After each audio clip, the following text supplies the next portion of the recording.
তোর স্বামীর বদ নজরের কারণে তোর সংসারে কোনো সুখ শান্তি নাই। এই আপনি কি মা মা আপনি কি আবল তাবল কথা বলছেন মা? আমি তোমার স্ত্রীকে ভালোবাসি, আমার তো নজর ভালো। থাক, আর সাধু সাজা লাগবে না।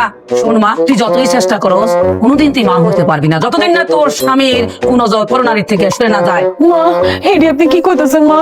আমি তোমার একটা কথা কই, সে আমল তুমি কথা বলতেছে, বিশ্বাস করো তুমি যা বলতেছো আমল তুমি কথা বলতেছো, তুমি চলো তো এখান থেকে জায়গা। যাবি তো, যাবি না কেন? মা তো হাটে হাড়ি ভাঙিয়ে দিছে। খারাপ, খুব খারাপ। সাইন আপনি একদম চুপ থাকেন। মা আপনি কোন, আমি শুনতেছি আপনি কোন, সে কি কি কর্ম করছে আর আপনি কোন মা?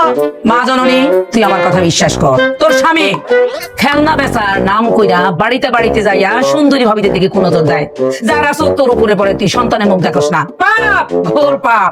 যেই স্বামী সতী সাবিত্রী বউ ঘরে রাইখা পরনারীর দিকে নজর দেয় তার তো মঙ্গল হইব না, আল্লাহ কবুল করবো না, অমঙ্গল হইব। যদি সন্তানের মুখ দেখতে চাস স্বামীর কোন নজর বন্ধ কর। সাধু সাজস না।